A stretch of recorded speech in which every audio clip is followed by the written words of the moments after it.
to start our conversation, I thought I would read this quote. If there's a book that you want to read, but it hasn't been written yet, you must be the one to write it, which is probably one of many well-known quotes that Toni Morrison has. And so with that, I am going to jump in to our panel conversation. And I am going to really quickly do a little bio reading for you. Sarah Bird is the author of 10 novels. Her latest, Daughter of a Queen, is a tribute to Cathy Cathay Williams, the only woman to serve with the fabled Buffalo Soldiers. Sarah was a B&N's Discovery Great Writers Selection, a New York Public Library's Books to Remember, a Dobie Paisano Fellowship honoree, a 2-time winner of the Texas Institute of Letters Best Fiction Award, and Austin Library's Illuminae Award for Excellence in Fiction. She was voted into the Texas Literary Hall of Fame, has been awarded the Texas Writer of the Year by the Texas Book Festival. 2017, she won the Austin Chronicle's Best Fiction Writer Award for the 6th time and received the Texas Institute of Letters Lifetime Achievement Award. Hey, 9 times. 9 times at this point? 9 times at this point? I know, the bio might be a little outdated. 9 times, guys. Please welcome, in your loudest possible clapping to your chat box, Sarah Bird. Thanks for being here, Sarah. Hey, thank you, Becca. And our next panelist is, hold on, folks, wait for it. Varian Johnson is the author of 9 novels, including The Parker Inheritance, which was named a 2019 Coretta Scott King Honor Book and a 2018 Boston Globe Horn Book Award Honor Book, Nice. Among other accolades, which also includes the Writers League of Texas Book Award. That is correct. Update that bio. So his middle grade caper novel, The Great Green Heist, has been named to over 25 state reading and best of lists. In addition, Varian has written for the Spirit Animals, Fall of the Beast middle grade fantasy series, as well as novels and short stories for YA audiences. Please welcome Varian Johnson, guys. Clap, clap, clap, clap, clap, clap. I know. And finally, champion mojo storyteller Joe R. Lansdale has written novels and stories in many genres, including Western, horror, science fiction, mystery, and suspense. He's also written for comics as well as Batman, the animated series. As of now, this is outdated too, as of 2018. So there's probably like 10 more books on here now. But as of 2018, he had written 45 novels and published 30 short story collections, along with many chapbooks and comic book adaptations. His stories have won 10, maybe more, Bram Stoker Awards, a British Fantasy Award, an Edgar Award, a World Horror Convention Grand Master Award, a Sugar Prize, a Grinzane Kavau Prize for Literature, a Spur Award, and a Raymond Chandler Lifetime Achievement Award. He has been inducted into the Texas Literary Hall of Fame, and several of his novels have been adapted to film and television. So please welcome Joe R. Lansdale. Thanks for being here, you guys. I'm glad to be. Thank you, guys. How the heck did we get you to agree to this? So I thought I would start, you know, we decided to kick off this weekend with a panel called Why We Write, because we really are, whereas our annual conference that we're not doing is typically about the agents and the editors and the publishing side of things, we really wanted this to focus on writers and craft and kind of what moves us, what inspires us, and what got us going in the first place and what keeps us going. So I think really simply, before we dive into a larger conversation, I'm just going to ask each of you in turn, why do you write? Sarah Bird, why do you write? Why do I write? Oh God, that's such a great question, and oddly enough, I've never answered it before. So you invited me the day before yesterday or something. I started thinking about it. But first of all, Becca, I just have to thank you and the Texas Writers League for putting this together. I don't know if this particularly fraught historical moment we're in is the ideal time to be a writer or the worst time ever to be a writer.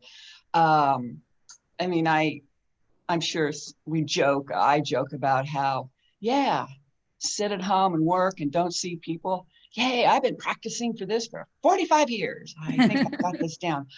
So that part of it is true, but I'd just like to say to you and to all the writers out here that we kind of have to honor our writer's temperament in this moment. And I think the writer's temperament it's observant, and we're sort of temperamentally attuned to like we have our antennas out, we pick up things.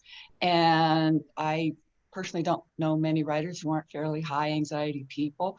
So given all those things, just thank you, Becca. This is such a wonderful service that you're doing to our writers community. So I will pass this on now to somebody who wants to answer the actual question. Well, that's what I was going to say is I don't think you did answer the question. It's a long answer, and I've just said my bit. So all right, we're gonna let you pull more of that answer, formulate, and I appreciate that. That's really kind of you to say that. And I think what you're saying is absolutely true, that it is an interesting moment for those of us who are writers, and sort of the expectations that people even might have for us, besides just the expectations we have for ourselves about what we could be doing. Yeah, it's a time we need to gather. Writers need to gather and just go, yeah, we're writer people. This is how we process things. So yeah, thank you. Varian, why do you write? Again, yeah, that's like Sarah said, that is a hard and complicated question. I will first echo what Sarah said. Thank you, Becca, and everyone with Writers League of Texas. I do think this is really amazing for you guys to do this weekend.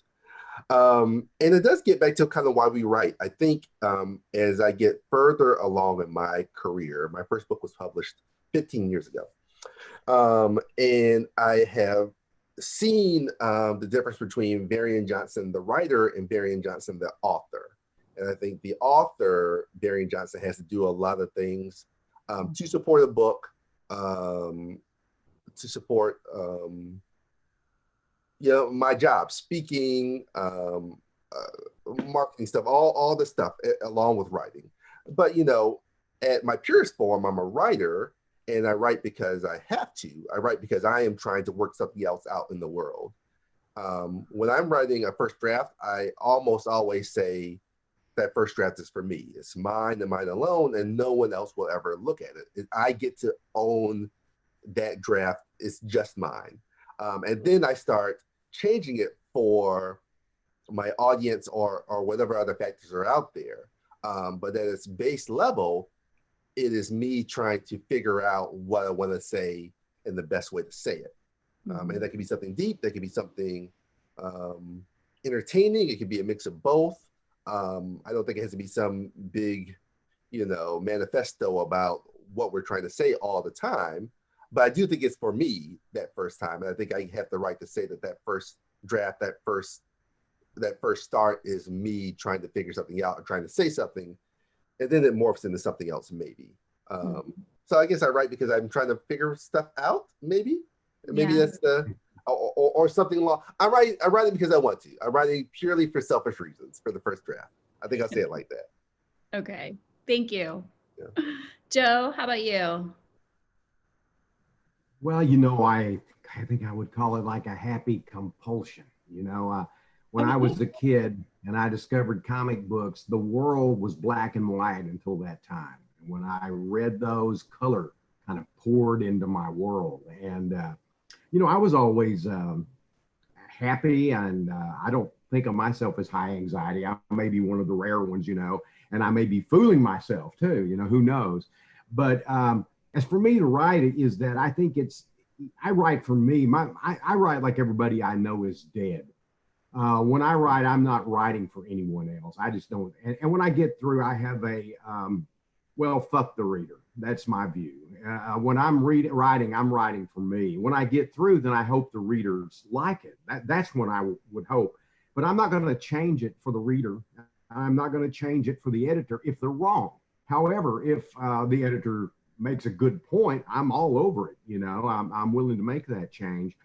But I kind of have I don't think there's any one methodology that works better than another. But for me, I write one draft and a polish 99% of the time.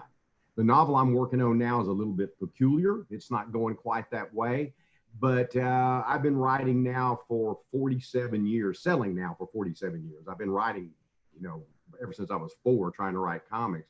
But what I learned a long time ago is that if you write with somebody looking over your shoulder, you're screwed before you get started.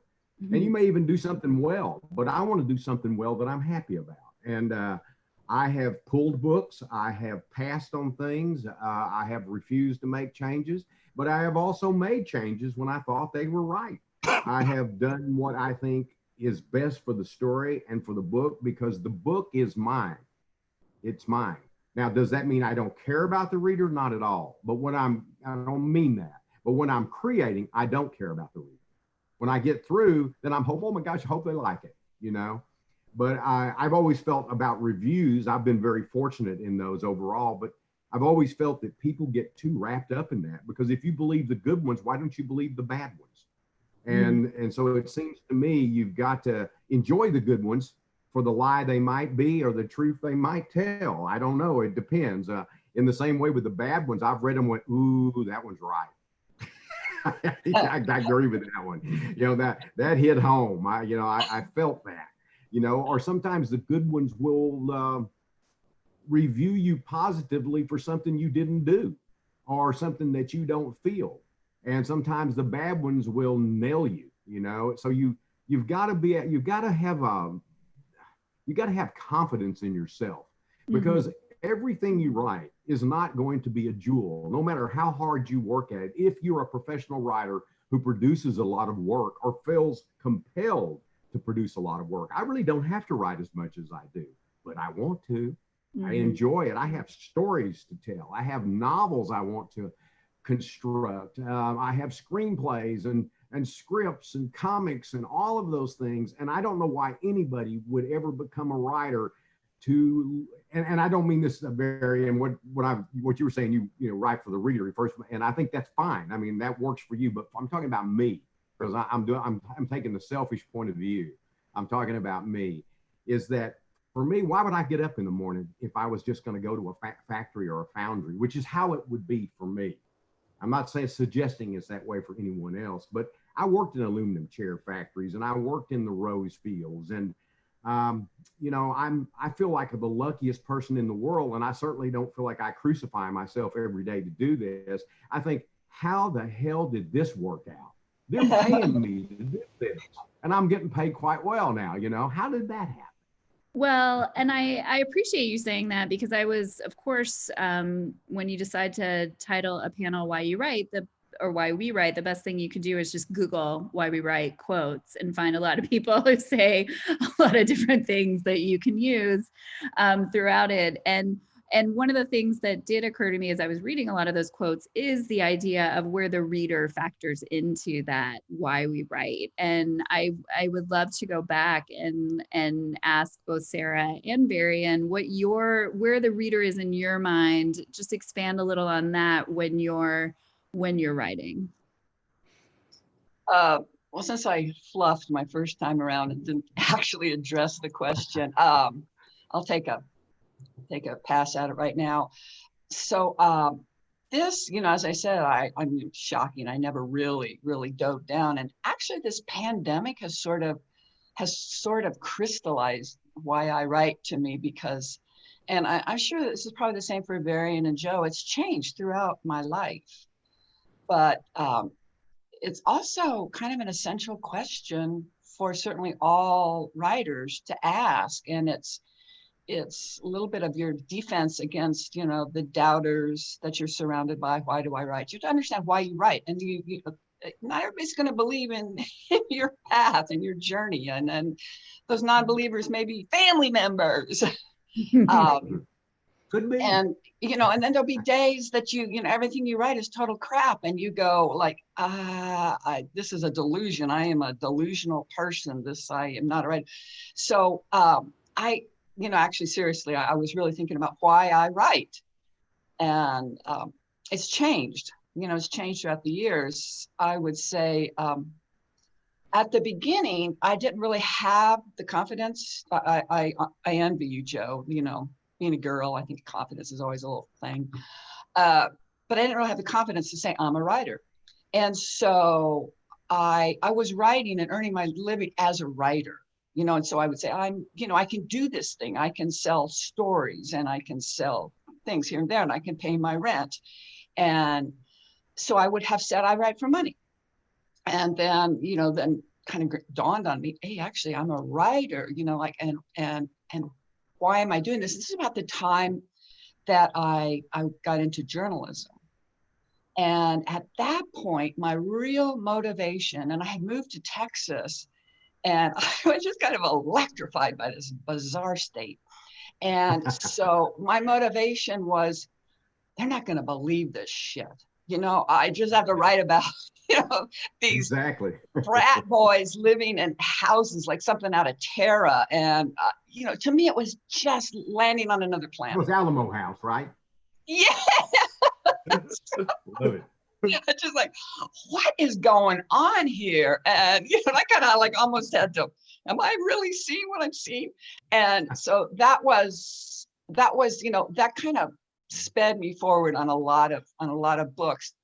And, you know, then various things happen. I think then I also, you know, the sad things happen in your life. And I wrote to cheer myself up. I wrote a couple books to cheer myself up. And then I think this is really directly related with age, why you write. I wanted to memorialize my family and the life we had together. And so I wrote Yokota Officers Club. And that is absolutely 100%, you know, kind of, it's a memoir.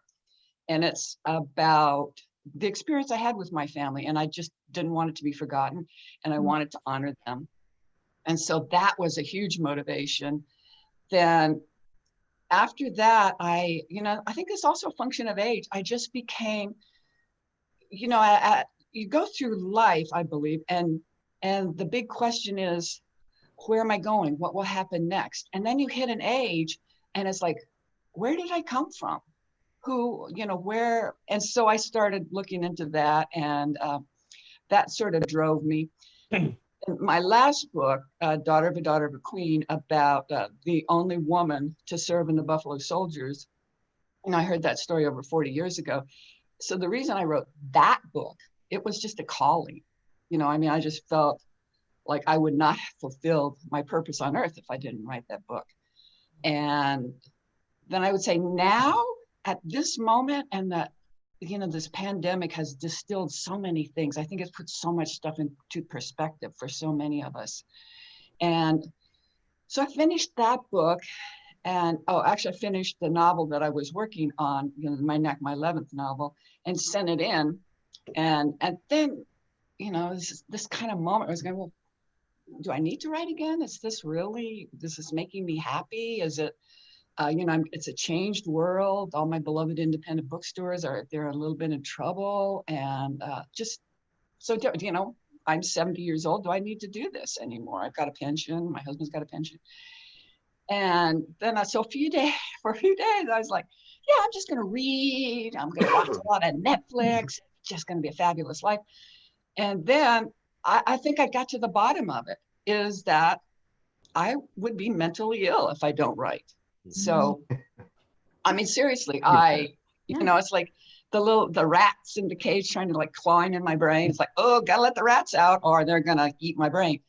Anyway, so I write because I would be mentally ill if I didn't. Because you have to. I love that you had that moment. And that was wonderful, Sarah. Thank you for sharing that, because I do think that the question why we write is often, why are you writing right now? You know, you just shared a really great example of how over the course of, you know, a career that is still going, that can change out. And also, you know, that idea of, I write because I have to. And you asked yourself a question recently, well, maybe I just won't write. And then, I looked at that life and go, oh no.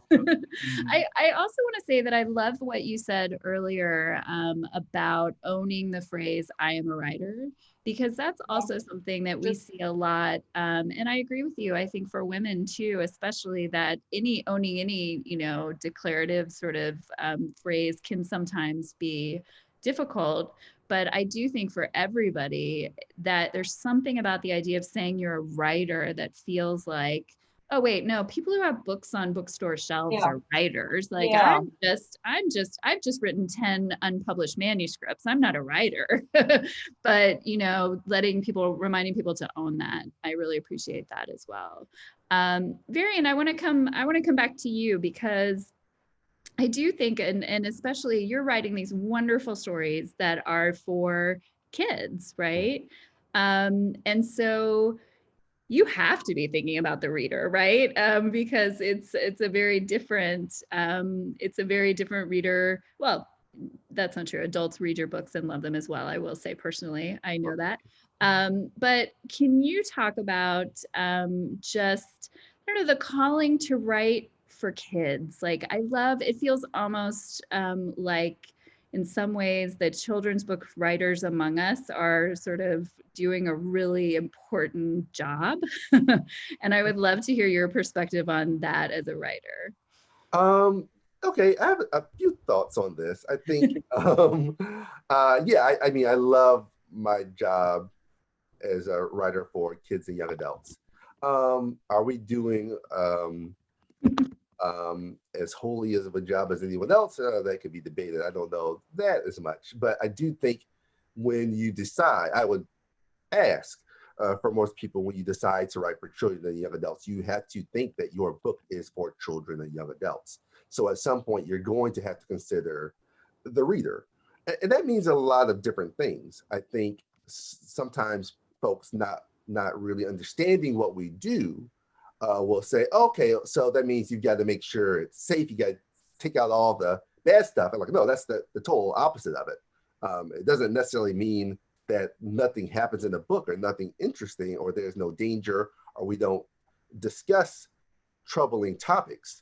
It's really thinking about the avenue of how to best talk about those topics in a way that a young reader could understanding also that there are a lot of variations with different types of readers, but in the way that a reader will understand and a way that is responsible. And responsible is a really tricky word, right? Because everyone has a different idea what responsibility means.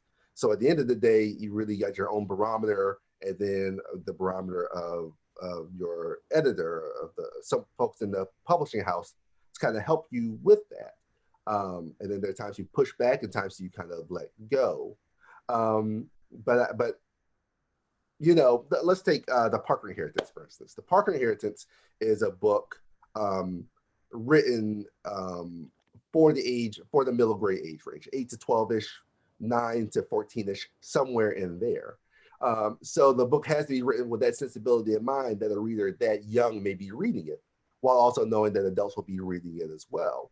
So how do I navigate certain things in a book to get across the feeling without necessarily showing something on the page? Racial slurs are like a big thing. Like the book flashes back to the 50s and characters are going to be saying those things and hearing those things. How can I construct the book in a way to get across the feeling, the weight of those words without necessarily putting those words in the book, which I think is something I would maybe not think about as much if it was a book written primarily for adults. But those are kind of the middle logistics you have to think through when you're starting to think about that reader. And again, I don't necessarily think about that in the first draft. I kind of get it down on the page first, and then it's really about sculpting that book for that universal reader in mind. And every writer doesn't think that way. And I think that's fine for every writer not to. Right. But I know for me, it's just something that I feel works best when I'm thinking about that audience at some point in the process. Yeah. Well, and I want to touch on something that you said in relations to when you're writing for kids, but I think it was a question that I had for all of you in just as writers yourselves. And so to bring up another quote, I'll say Zadie Smith had a quote: "Writing is my way of expressing and thereby eliminating all the various ways we can be wrong-headed." And so that quote led me to the question, and building off that word responsibility, what is the responsibility of a writer? This is an art form that is, so much older than all of us, obviously, but is one that has had such an impact on us culturally throughout our lives, throughout the lives of so many people. So what is the responsibility that you think of when, as a writer, and since I'm staring at you, Varian, I'm going to start with you. Okay. When it boils down to it, truly, I think my only responsibility is be true to the story. And I think that means that means a lot of different things. That means what the characters are saying are true and how they're acting are true. It also means kind of some of the bigger themes in the book will be true, what I'm trying to touch on. And outside of that, maybe the responsibility lessens as I start thinking about other things. But I think a character has to be true, and if a character is going to say something or do something because that's what's in the will of that character, I've got to follow that through. I can't just change that for the convenience of the story. Now, that might mean the story doesn't work or it's not publishable. That's a whole other conversation.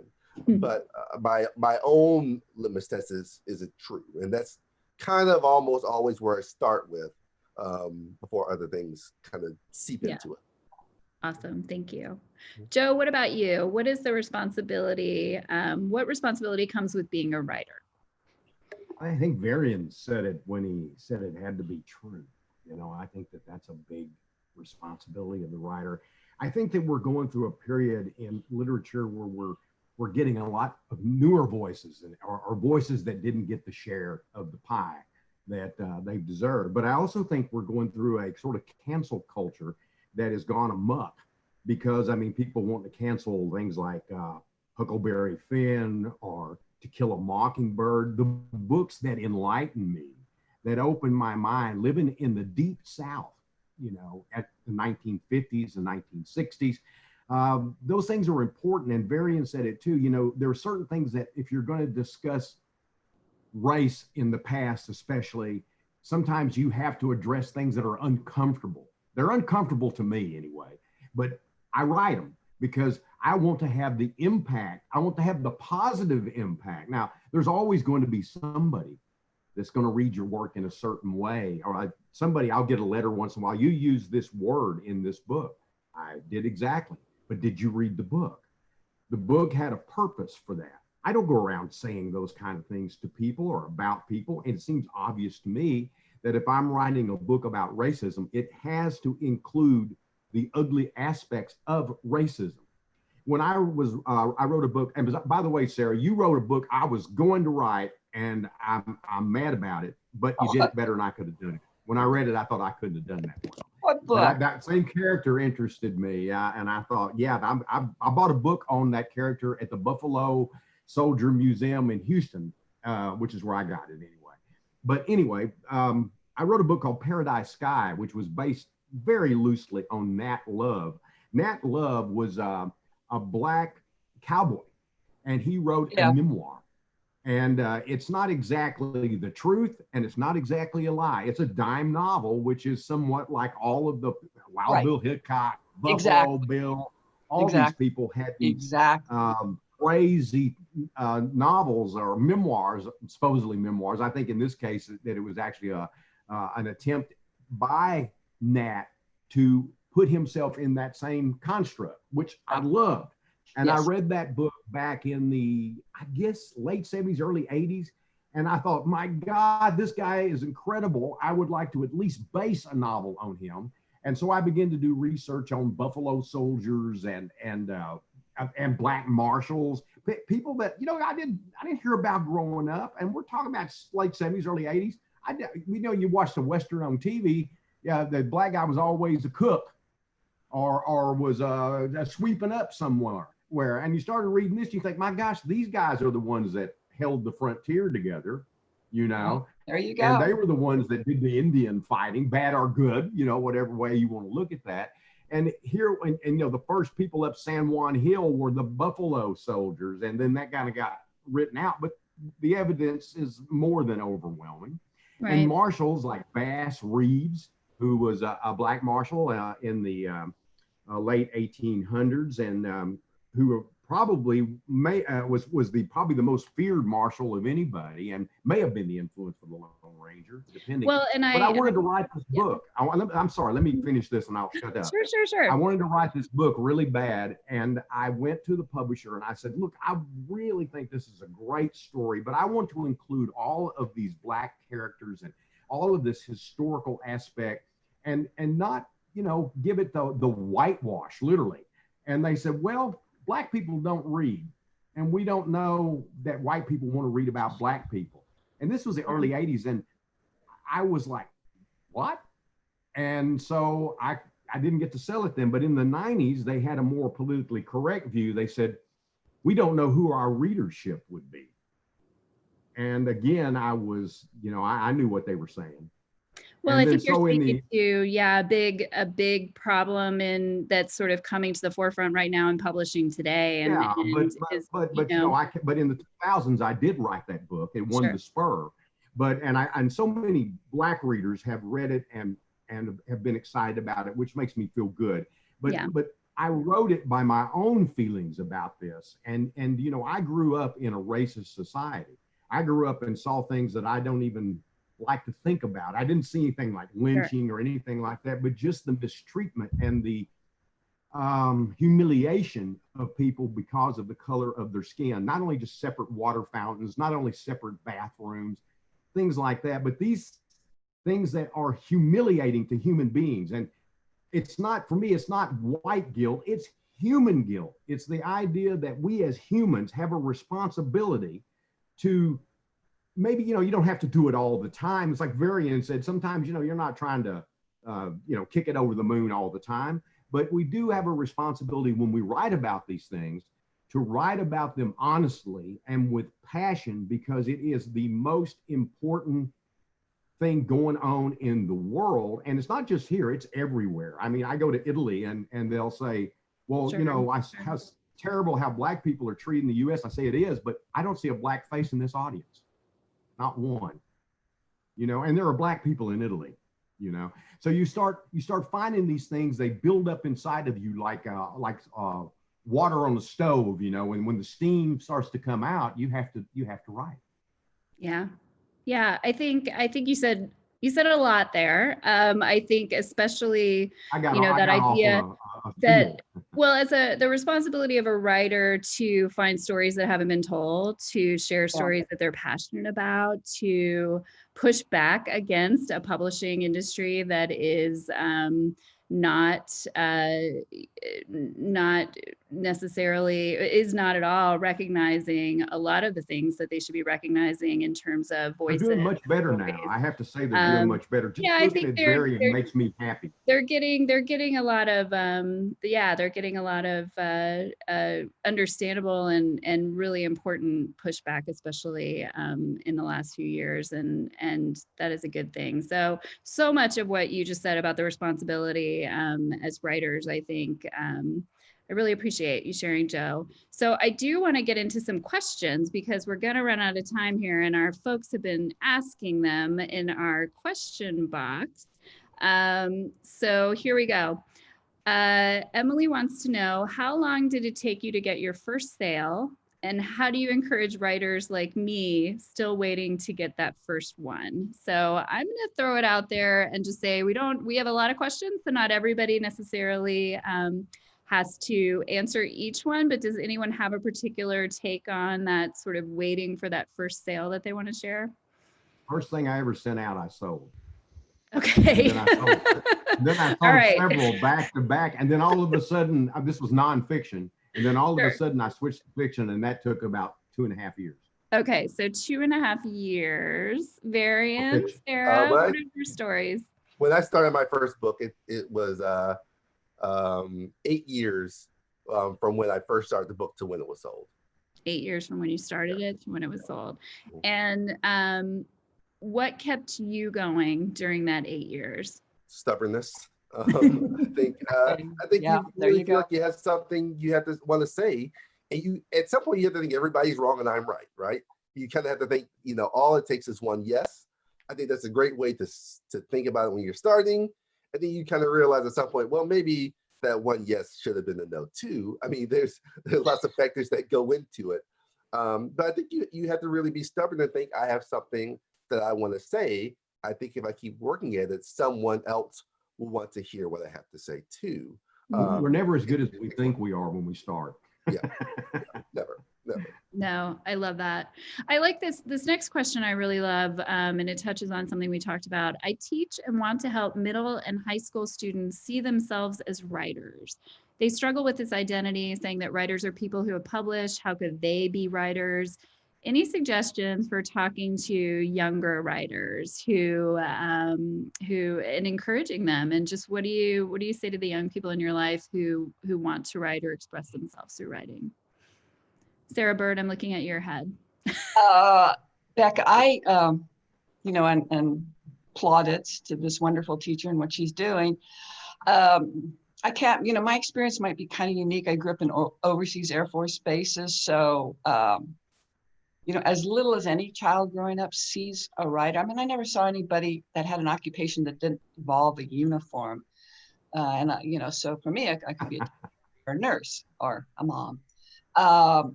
And like I said, I mean, I was a writer before I claimed the identity of being a writer. And to me, writers were those people upon gods on Mount Olympus who threw down these books, which made my life worth living. Mm-hmm. I mean, to play devil's advocate, nobody encouraged me. I mean, I was a total secret writer. I was selling shit. I came from, I come from a bygone world. The first things I made, well, I sold some like poems, teen angst poems to some magazines. But as far as selling, when I was in France, I was an au pair in France, and I didn't, I know où est la bibliothèque, but I was like trying to learn French. So I read photo romance. They're like comic books with pictures. And to learn, le oiseau d'amour, Guillaume, me fait, so I was like trying to, anyway, so I was reading this shit and I go, whoa, somebody wrote this, like a person did this. And so when I got back here, I said, there's got to be something like that here. And they were just so awful that I thought, I could do this. This is so terrible. This is something I could do. And, so I started off writing for the bygone world of pulp fiction. I wrote for True Love and True Confessions and Modern Love and Modern Confessions. And then if neither of those sold, I would make my characters, make them ethnic and sell to Bronze Thrills and Bronze Love. And so, I don't know what to tell this. I mean, from my experience, you could have put a brick wall in front of me, I'd be a writer. So I think in some ways you're answering the question because maybe the teachers out there, and this is part of what is such a huge part, I know, of the kids' literature world, is the way that you tell a kid they can be a writer is you put writers in front of them and you let those writers share their stories. And, that's what I know a lot of what you do, Varian. We're lucky enough once in a while you do it with our program called Project Wise. But maybe for the teachers, that's the ticket, is it's less about saying at them they can do it, and it's more about letting writers tell their own story of how show a human that's doing this. Yeah. But also, it's also one of the funny things is I'm sorry, Varian, go ahead. Yeah. I'll just say really quickly, a lot of it is, I think, in the way education is now, with so many standardized tests and things you have to do, we kind of get into this checklist of what must and must not be correct to be a writer, to write something correctly. And writers just write. And so I always encourage young readers to write without worrying about editing. Write, set a timer, write it, and add on to it, and it will get better. But you don't have to show everything you write to everyone else. You don't necessarily need their permission to write. It's okay for you to keep that, to keep working on it. And to me, I think whenever you interfere with the writing process too soon, telling someone what's right and what's wrong or how to do it, that's what can start stifling someone, a young writer. Just nips them in the bud. Yeah, it's, I You know, heard, when oh, I go started ahead. out writing, I never knew another writer. I never met a writer, an editor, or anybody till I'd been doing it for maybe 12, 15 years, not counting all the time I did it as a kid, because that would have been even longer. But my father couldn't read or write. And my mother and father both encouraged me from the very beginning by buying me comic books and things. And my mother, she had a high school education, was a big reader, but my father, you could barely write his name. And so I think that if you're obsessed to do this, you will do it. You know, it's a form of expression. It could be art, it could be music, what have you, but you will do it. But it's really nice when you can meet other writers and you can meet other people that are going through the same thing, because you almost learn more from writers who haven't made it, who are in the same position you are, than you do from the writers who have, because they have the same problems you have, the same concerns you have. And I think then as you go on, you start finding more and more that you fit in with the writers who, have made it, because there are a lot of the people that you started with, at least some of them. Yeah, that's a great point too, Joe, that for teachers or anyone interested in encouraging young writers is, is there a creative writing group in your school? Is there a place where kids who are writing can get together with each other and, support each other and share their writing with each other? So it's less about, I want to share my writing with my teacher and have her grade it. And it's more about having peers, read your creative writing stuff. Yeah. I taught for about 8 years off and on, and they have a really good writing program there. The only problem with writing programs, I think they're good, but everybody starts to write alike. When I was reading a lot of people's stuff that had classes, I could tell which teachers they had because they all wrote like that teacher. And right. I always said, don't write like me. I'm not, I hope I can inspire you, but the idea is to find your own voice, which, by the way, is one of the trickiest and hardest things to do, is to actually find the voice that really should be obvious to you, but it isn't. Right. No, that's great. So go ahead. Sorry, Becca. I there's something I just really want to go back to, and I don't know what we have time on. But Joe said something, and I've been thinking about it for a while, and I kind of wanted to reintroduce it a little bit, and that was talking about not necessarily cancel culture. That's a bigger topic, but thinking about books like To Kill a Mockingbird or Huck Finn, books which I read when I was growing up as well too. I don't know. I mean, yes, they're classics, but like, why? I don't know if we always have to hold on to this the idea of a literary canon. Like, I don't know if any book should have to last forever. And I think books. I get that point, but let's let Varian talk though, because he was going to. I'm sorry, Varian. I thought you'd finish. Go ahead, Varian. I think like To Kill a Mockingbird, I think is a wonderfully constructive book. From a writer's point of view, it's a masterpiece of how to write something in that way. It's almost like a frame story. There's all these other things that go in there as well too. But like when people say that's the definitive example of racism in the Deep South, that's a lie. I mean, that is definitive racism for white people, right? So I think To Kill a Mockingbird, I'm not saying we need to remove To Kill a Mockingbird from the schools, but I certainly think it needs to be taught in tandem with other books. I think it's just telling one side of the story. But even bigger, like, I don't know, why should a book be required to last forever? I mean, I think books are the sign of the times, and we do the best we can in those books. And I think we can realize at some point, oh, well, maybe this could have been done better. Maybe something else has come along that can replace it. I guess I'm okay with that. I get your point. I don't think it's a bad one, by the way. I think it's good. But the thing is what I'm talking about is someone deciding to take a book and remove it because it makes them uncomfortable. Sure. And what you have to understand, you say that's the book for white people, but white people need those books too. The problem is that racism that sometimes identified through the white experience is just as important to white readers to actually see what they don't see. And what those books did for me was they made me see what should have been obvious. But when you grow up in a culture and this is the way it is, you start to think, well, you're a child, this seems right. But when I read those books, they changed my life. So I'm very defensive of those books. But I'm not saying that they can't be eclipsed by others, but I am saying that we can't go to this thing, oh my gosh, it's got an offensive word, we should take it out. Of course not. And because those books made me a better person. They made me a better writer. They made me understand things that I could not see. They took the blinders off of me. Sure. And everything doesn't have to be from the experience of the race that it's discussing. It has to sometimes appeal to people who might never have picked that idea up. And so what those books did for me is they taught me. And I do think they're classics, and I do think they should survive. But I don't think that we should necessarily feel that we're obligated to have them survive. But I think it's important to. And you have to understand that it's still that way in some areas of the world, and in the South in some areas. And that book is a perfect book. I can't tell you how many people have, told me that book really was important to them to see life in a different way, because that's not the life they were growing up with.